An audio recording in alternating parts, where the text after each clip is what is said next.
अस्सलाम वालेकुम my dears. I hope that आप सब ठीक होंगे माय डियर्स। आज का हमारा टॉपिक ऑफ डिस्कशन है ऑब्जर्वेशन ऑफ लिपिड्स, यानी लिपिड किस तरह डाइजेस्ट होते हैं, किस तरह ऑब्जर्व होते हैं। और ये तमाम डिस्कशन आज के हमारे इस लेक्चर्स में हम करेंगे, जिसमें हमारी ये यहाँ पे आपको नज़र नहीं आ रहा है तो काइंडली आप अपनी बुक से देख सकते हैं। मैं यहाँ पे ये आपको समझाऊंगा। मैंने एक पेज के ऊपर राइट ऑन किए, ठीक है। तो मैंने एक पेज के ऊपर कुछ चीज़ें लिखी हैं ऑब्जर्वेशन ऑफ लिपिड के हवाले से, ताकि आपको आसानी के साथ समझ आ सके।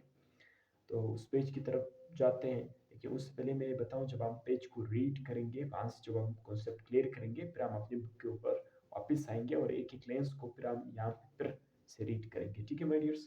तो चलते हैं उस पेज की तरफ माय डियर्स। माय डियर्स देखिए, observation of lipid. Observation of lipid क्या है? स्मॉल इंटेस्टाइन के अंदर होता है। फैटी एसिड और ग्लाइसरॉल जब बाइल साल्ट के साथ मिक्सअप हो जाते हैं, यानी बाइल साल्ट ये फैटी एसिड और ग्लाइसरॉल मिल जाते हैं, तो मिकल्स या मिसल्स, आप जिस तरह प्रोनाउंस कर सकते हैं आप करें, ठीक है, ये बन जाते हैं। और मिकल्स या मिसल्स जब कोलेस्ट्रॉल के साथ मिलता है, ठीक है, जब मिकल्स और कोलेस्ट्रॉल जब मिलता है, तो ये फिर एपिथेलियल सेल ऑफ विलाई के अंदर एंटर हो जाते हैं। विलाई क्या था? विलाई किधर था?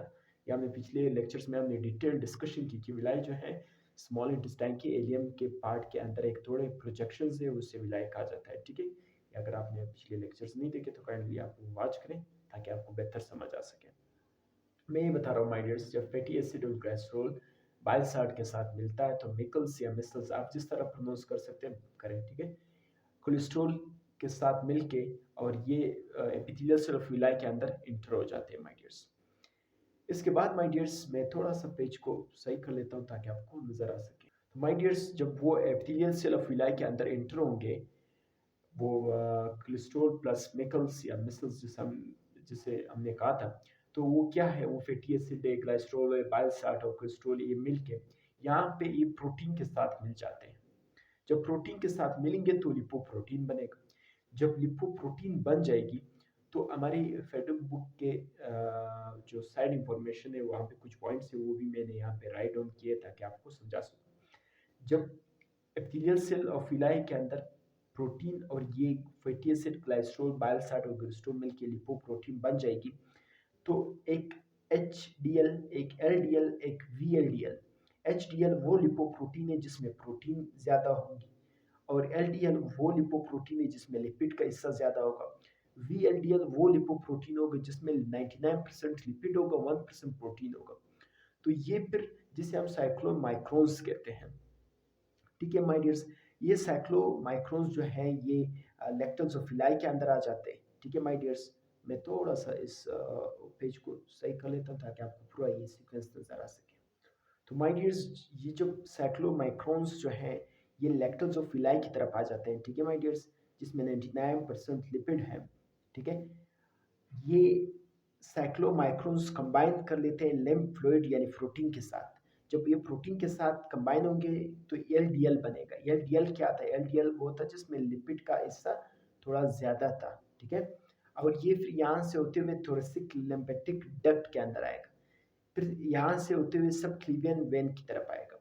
जब सब क्लीवियन वेन से फिर ये स्फेरल वेन आके वहाँ मैंने नीचे लिखा है माय डियर्स, जब ये स्फेरल वेना केवा की तरफ आएगा, फिर आर्ट की तरफ आएगा। अगर फिर हमें ज़रूरत थी लिपिड की या फैटी एसिड की, तो वो लिवर में जाके यूटिलाइज होगा। अगर ज़रूरत नहीं था तो वो एडिपोज टिश्यू के तरफ जाके स्टोर हो जाएगा माय डियर्स। एक दफ़ा फिर मैं सीक्वेंस बता देता हूँ आपको। माय डियर्स, हमने ये कहा कि जब fatty acid, glycerol, bile salt और कोलेस्ट्रॉल प्रोटीन के साथ मिलकर लिपोप्रोटीन बन जाता है। फिर हमने कहा था कि लिपोप्रोटीन तीन किस्म की है: HDL, LDL, VLDL।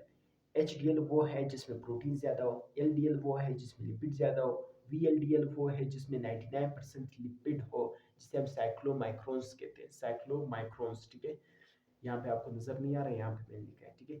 तो ये लैक्टोजोफिलाई के अंदर आ जाते हैं। फिर यहाँ से ये साइक्लोमाइक्रोन्स जो लिम्फ फ्लूइड प्रोटीन है वो उसके साथ कंबाइन होकर LDL में आ जाते हैं।